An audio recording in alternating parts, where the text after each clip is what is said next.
कोपरगाव तालुक्यातील टाकळी येथील कन्या कुमारी प्रतीक्षा बाळासाहेब देवकर हिने एमपीएससी महाराष्ट्र लोकसेवा आयोगातर्फे घेण्यात येणाऱ्या महाराष्ट्र स्थापत्य अभियांत्रिकी सेवा परीक्षामधून संपूर्ण महाराष्ट्रातून 42वा आणि महिलांमधून 10वा क्रमांक मिळविला असून प्रतीक्षा देवकर हिची सहाय्यक कार्यकारी अभियंता वर्ग 1 राजपत्रित अधिकारी या पदावर निवड झाली आहे।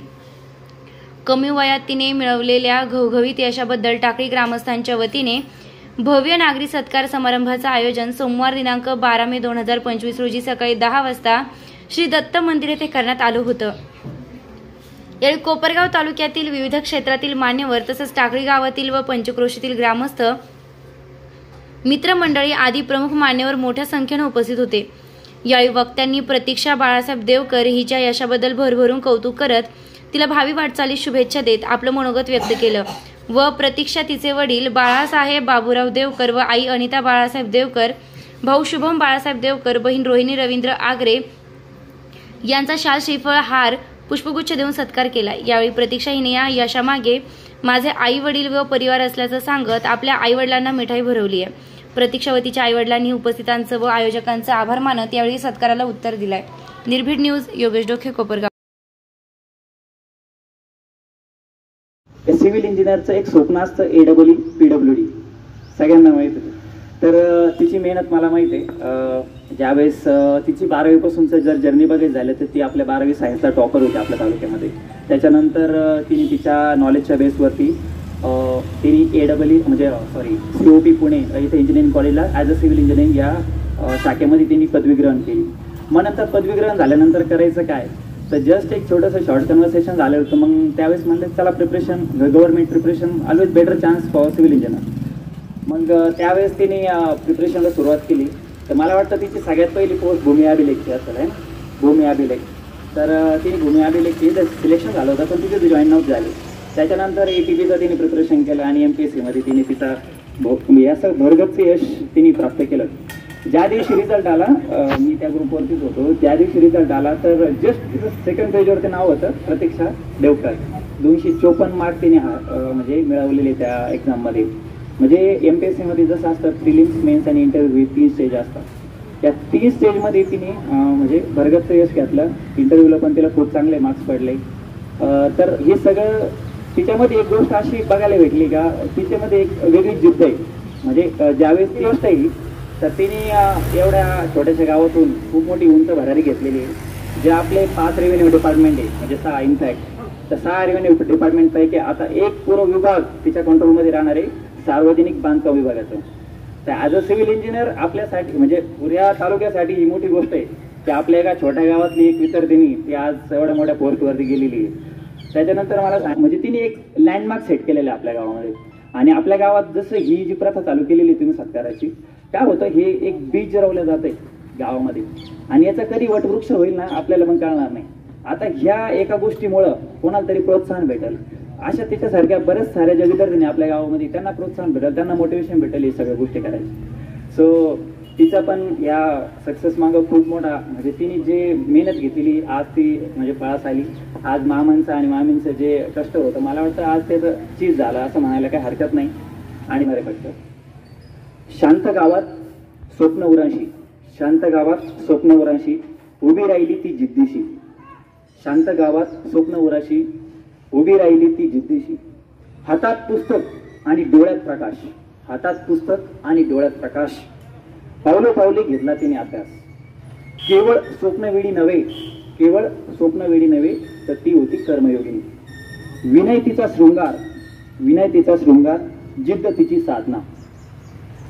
एक ज्युनियर इंजिनियर अलिबागला ज्यावेळेस तिची पोस्टिंग झाली सेम डिपार्टमेंटमध्ये, आता तिला माहिती ती लेवल 6 वरून ती डायरेक्ट लेवल 12ला जाणार आहे।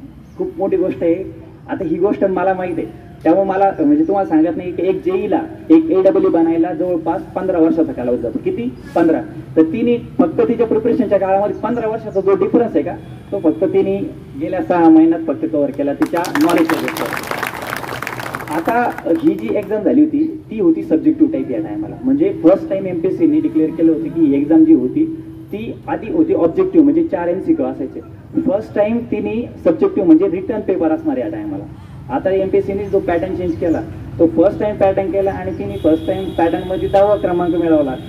मोठी गोष्ट आहे. कंटिन्यू करतो. पण अधिकारी झाली तिचं मी आमच्या सर्व कुटुंबाच्या वतीनं हार्दिक अभिनंदन करतो व पुढील वाटचालीस तिला भावी आशीर्वाद देतो आणि थांबतो. चांगल्या पद्धतीचं ज्ञान देतात आणि जे आपले विद्यार्थी जिल्हा परिषद शाळेमध्ये शिकून मराठी शाळेत रयतमध्ये शिकून नंतर कॉलेजला जातात तेच मुलं घडतात. म्हणजे आम्ही काय वारंवार सांगत असतो. आपल्या गावात देखील आज 4ही 5ही हे सर्व जिल्हा परिषद शाळेतले. प्रतीक्षा 1ली ते 7वी आपली ब्रँच शाळेच्या जिल्हा परिषद शाळेमध्ये शिकली. त्यानंतर कन्या विद्या मंदिरमध्ये शिकली आणि त्यानंतर इंजिनिअरिंग कॉलेजला आपल्या कोपरगावच्या संजीवनीला गेली. निश्चित तिची जिद्द होती. आई वडिलांचं कष्ट बघितले. प्रत्येक वेळेस पारायणच्या वेळेस साईचरित्र पारायण बाळासाहेबांना आम्ही 3दा इथं साईचरित्र पारायणला आम्ही बसलो होतो. बाळासाहेबांची जिद्द एकाचं का आमचे मुलं चांगले घडले पाहिजे काहीतरी झालं पाहिजे. निश्चित त्यांची एक धडपड आणि चिरंजीव शुभमने देखील आणि प्रतीक्षाताई तू देखील त्यांच्या आशीर्वादाला साथ दिली त्यांच्या कष्टाला साथ दिली आणि आज तू एमपीएससीच्या परीक्षेला क्लास 1 अधिकारी झाली. निश्चित याचा गावचा आपल्याला फरक तर पडणारच आहे. आपल्याला अभिमान वाटला पाहिजे. आज एक कार्यकारी अभियंता म्हणून ती मोठ्या पोस्टवर जाईल. जलसंपदाची अधिकारी झाली तर आपल्या गावला आपल्या परिसराला अडचण कोणची फक्त पाण्याची. कारण मामा कायम सांगत असतात का पाणी पाणी 7 नंबर भरा हे भरा आणि प्रतीक्षाला माहिती आपल्या पप्पांना आपल्या शेताला पाणी नाही मिळालं. पाणी नाही मिळाल्यानंतर काय परिस्थिती होती गावची शेतकऱ्याची काय परिस्थिती होती तिला ती माहिती ती जाणलेली आणि आज ती त्या विभागाची आज प्रमुख होती. याचा आपल्या सर्वांना सार्थ अभिमान आहे. आज ती तिथे गेल्यानंतर मिटिंग आयोजित असली पाण्याचा विषय निघला तर ती निश्चित कोपरावला न्याय देण्याची तिची भूमिका 100% राहणार आणि आपल्या गावच्या संपूर्ण चाऱ्या कशा सुटतील याची देखील तिची भूमिका स्पष्ट राहील असं मी तिला आज सांगू इच्छितो. कोणाची तरी निवड व्हावी ही संपूर्ण देवकर पाटील परिवाराची खूप दिवसांची होती प्रतीक्षा. कुमारी प्रतीक्षा बाळासाहेब देवकर या आमच्या संपूर्ण टाकळी गावच्या आदर्श कन्येने कुमारी प्रतीक्षाने आपल्या मेहनतीने हुशारीने आणि जिद्दीने पूर्ण केली आमची प्रतीक्षा. प्रतीक्षेला भावी वाटचालीस हार्दिक हार्दिक शुभेच्छा. आणि आज प्रतीक्षेचा हा जो सत्काराचा कार्यक्रम आयोजित केला त्या युवकांचे आबू असेल निरंजन असेल आणि इतर जे युवक आहेत त्यांचं प्रथम मी अभिनंदन करतो आणि असेच कार्यक्रम इकडून पुढे शुभम आघाडीवरील असेच कार्यक्रम कायम राबवावेत अशी मी त्यांना आदराची विनंती करतो. जय. नाही तर होतं काय माऊली की कोणाचा वाढदिवस साजरा करायचा का कोणाच्या लग्नाला जायचं हे आम्ही आमच्या काठाताटावरनं ठरवत होतो. काय होत होतं तेच मला कळत नव्हतं. या मातीत जन्मलेला या मातीशी इमान असणारा या मातीचा सगळ्यांशी संबंध ठेवणारा हा सगळा टाकळीचा समंजस म्हणा किंवा अतिशय चांगल्या तऱ्हेने राहणारा हा टाकळी गाव हा एकमेकापासून दुरावत का होता. आणि त्याच्यासाठी मला खरोखर आनंद या गोष्टीचा झाला. मी संयोजकाचं खरोखर आभार माने की प्रत्यक्षामुळे का होईना तुम्ही आम्हाला सगळ्यांना एकत्र आणलं एकत्र बसला आणि सगळे एकमेकाचं कौतुक करत होते. सगळ्यात महत्वाचं ते आता खाजगीत काय बोलतात तो भाग वेगळा पण आज मात्र सगळेजण अतिशय कौतुकाने सांगत होते. आणि थोडं स्पष्ट बोलतो सगळे नेते तुमच्याकडे डोळे लावून बसलेले असतात. सगळ्यांना वाटतं हे टाकळी आपल्या हातात असावी. प्रत्येकाला वाटतं की टाकळीच्या मागे आपण टाकळीच्या मध्ये आपलं नाव घेतलं जाऊ. प्रश्न असा आहे की या टाकळीसाठी कोण काय करतंय हेही आपण पाहिलं पाहिजे. आणि मला खरोखर असे या निमित्ताने सांगावंसं वाटतं की या गावातील लोकांनी टाकळीच्या हिताचा प्रश्न ज्यावेळेस येतो तेव्हा टाकळीचाच विचार केला पाहिजे. टाकळीतला कोणीही जोडता नसला पाहिजे. या गावातील प्रत्येक घरातील मग तो गरीब असो श्रीमंत असो कोणी असो त्या घरातील 5 वर्षाचं मुलं किती याची संख्या पहा आणि तो मुलगा शाळेत कशी येईल हे पहा.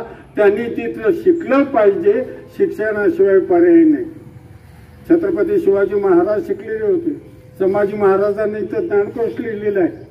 त्यांनी संस्कृतमध्ये त्यांनी त्यांचं लिखाण केलेलं आहे. त्याच्यावर आता फारसं मी बोलत नाही पण शाहू फुले आंबेडकरापासून तर अहिल्यादेवी किंवा कुणी असू दे, कर्मवीर भाऊराव पाटलांनी, तुम्हाला माहिती आहे या रयतची उभारणी करताना कर्मवीर भाऊराव पाटील वैश्विक मातृदिन, आणि त्या मातृदिनाचं कौतुक असं असतं की ते एकाने म्हणाल्याप्रमाणे की सगळ्यांचा वाढल्यानंतर जर राहिलं तर खाती ती आली असते, हे सगळ्यात महत्वाचं. आणि सगळ्यांचं समाधान झाल्यानंतर ती आनंदाने उपाशीपोटी झोपते ती आई असते.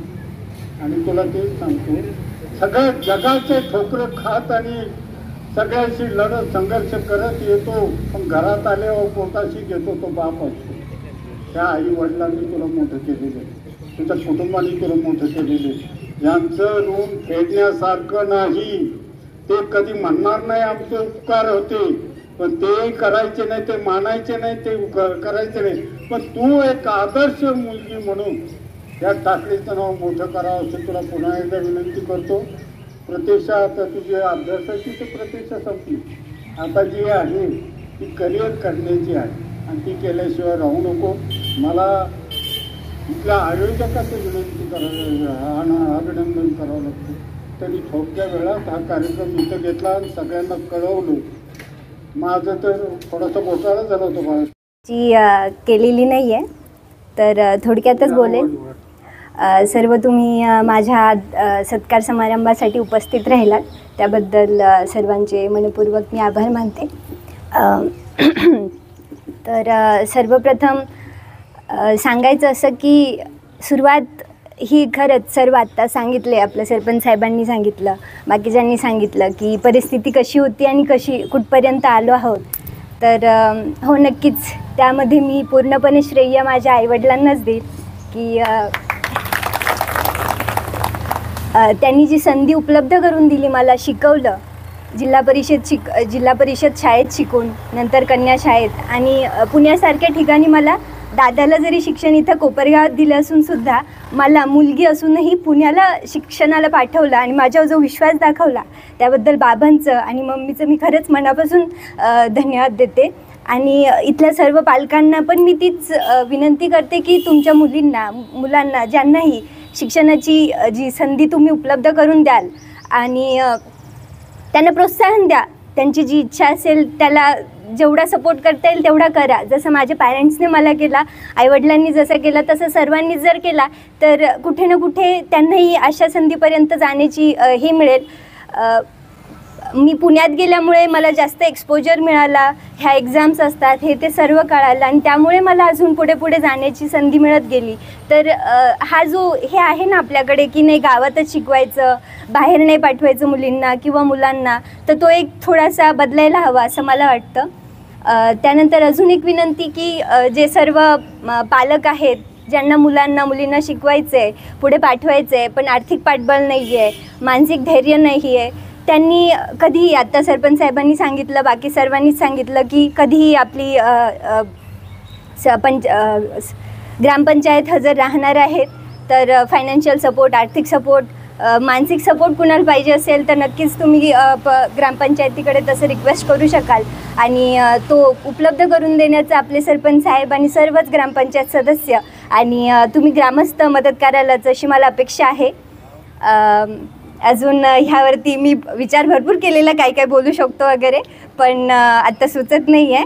पण हो, माझ्या पदाचा मी इन फ्युचर जिथेही सेवा करेल तिथे आपल्या राज्याचं नाव आणि सोबतच टाकळी गावाचं नाव हे रोशन करण्यास विसरणार नाही. ते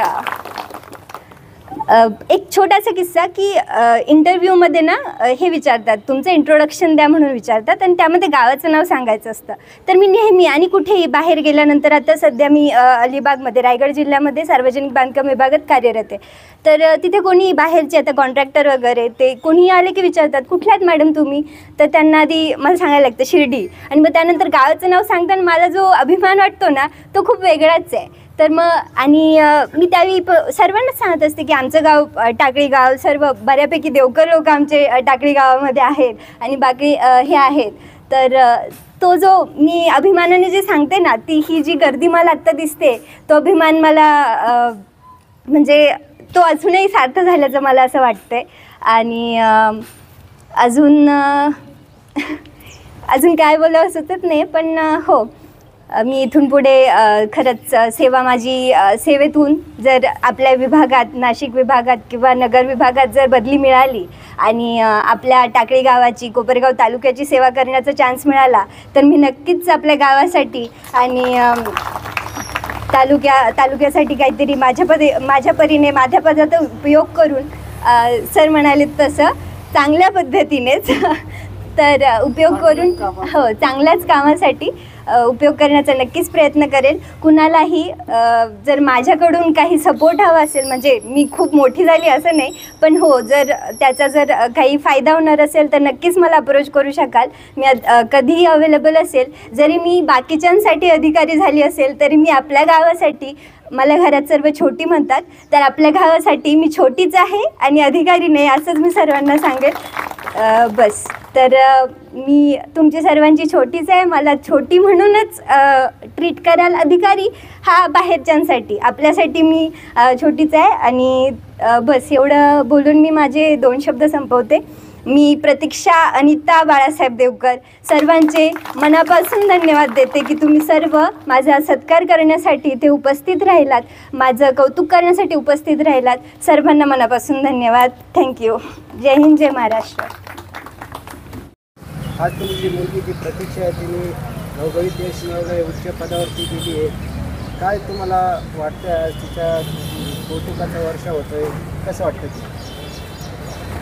पुत्र व्हावा ऐसा त्याचा तिन्ही लोकी झेंडा, या उक्तीप्रमाणे मुलगा जरी नसला, मुलाच्या जागी मुलगी धरून माझी आर्थिक परिस्थिती नसताना तिला पुणे येथे उच्च शिक्षण देऊन चांगल्या पदावर तिला आज कार्यरत झालेली आहे. ही सर्व शाईबाबाची कृपा असं मी समजतो.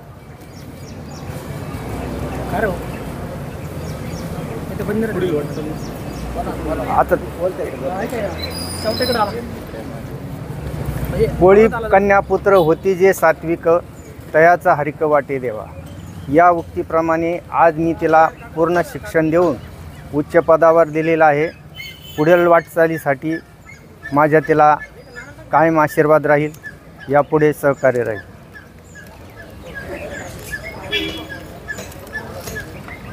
या ठिकाणी आमच्या टाकळी गावचे ग्रामस्थ शशिकांत भाऊ देवकर, बाळासाहेब देवकर, त्यानंतर संदीप भाऊ देवकर, निरंजन देवकर, नितीन देवकर, ह्या सर्वांनी आज तिला सत्कार करून तिच्या पाठीवर जी शब्बासकीची थाप दिली त्याबद्दल मी त्यांचे आभार मानतो. टाकळीकरांचे शतशः आभार मानतो. आज संपूर्ण तालुक्यासह जिल्ह्यामध्ये कौतुकाचं वर्ष होतंय, कसं वाटतंय तुम्हाला आई म्हणून? त्याने फार आनंद होतोय. माझी मुलगी एक अधिकारी झाली त्याचं. मला काय वाटत होतं तुम्हाला इतक्या मोठ्या पदावरती पोहोचू शकेल? नाही वाटत होतं, जिद्द होती तिची, काहीतरी होणार, ती झाली, त्याचा अभिमान आहे. धन्यवाद. एक मुलीने एवढं मोठं स्थान पटकवलंय, हा आनंद आहे ना त्याचा, खूप आनंद. बाकीच्या मुलींना काय सांगाल तुम्ही, काय आदर्श द्याल बाकीच्या मुलींच्या? काहीच नाही, असंच व्हावं, मोठं व्हावं, शिकवावं, असंच मोठं पद भेटावं, हेच अधिकार सांगायचं. आज तू या ठिकाणी एकदम उच्च पदावर असून अधिकारी झाली आहे. कसा तुझा प्रवास होता, खडतर प्रवास होता, आणि आज तुझा या ठिकाणी सत्कार सन्मान सोहळा झाला आहे, काय वाटतं? अतिशय आनंद होतोय. आपल्या पूर्ण टाकळीच्या गावकऱ्यांनी, ग्रामस्थांनी माझा जो सत्कार समारंभ आयोजित केला त्याबद्दल मी सर्व टाकळी ग्रामस्थांचे आणि आयोजकांचे मनपूर्वक आभार मानते. प्रवास कसा वाटतो तुझा? प्रवासाचं सांगायचं झालं तर प्रवास हा खडतर तर होता, पण हो आईवडिलांचा जो माझ्या मागे पूर्ण खंबीर पाठिंबा होता त्यामुळेच मी इथपर्यंत पोहोचू शकली. तर मी माझ्या यशाचं पूर्ण श्रेय माझ्या आईवडिलांनाच देऊ इच्छिते. आज आमच्या टाकळी गावची कन्या कुमारी प्रतीक्षा ही आज ज्या शिखरावर पोचली, म्हणजे त्याचा आज सार्थ अभिमान आमच्या पूर्ण टाकळी गावाला, देवकर कुटुंबाला आहे. भविष्यात तिने आणि तिचं बाकीच्या मुलींनी पण आदर्श घेऊन म्हणजे असं अभ्यास वगैरे शिक्षण एवढं हे करून वरतीपर्यंत पोहोचले पाहिजे. सगळ्या मुलींनी पण आदर्श घेतला पाहिजे. आज आम्ही जे सत्काराचं नियोजन केलं सर्व युवकांनी, आज त्याचा भरपूर प्रतिसाद भेटला. भरपूर ग्रामस्थ उपस्थित होते, मान्यवर उपस्थित होते आणि कार्यक्रम व्यवस्थित पार पाडला. त्याबद्दल सर्व ग्रामस्थांचे पण आभार व्यक्त करतो. कशी कल्पना सुचली, यातून पुढे काय झालं पाहिजे हे काय राहतं, आपण ही जर सुरुवात केली ना, म्हणजे यातून बाकीच्या युवकांना पण एक नवीन प्रेरणा भेटते. म्हणून आम्ही तो कार्यक्रम आता चालू केलेला आहे गावचं. म्हणजे कोणी कोणत्या मोठ्या पदावर गेला आपण ते सत्कार करायचा असं ठरवलं. हां, सर्व आज जे ग्रामस्थ उपस्थित राहिले त्यांचे मी आणि आमच्या सगळ्या युवकांच्या वतीने आभार व्यक्त करतो. धन्यवाद.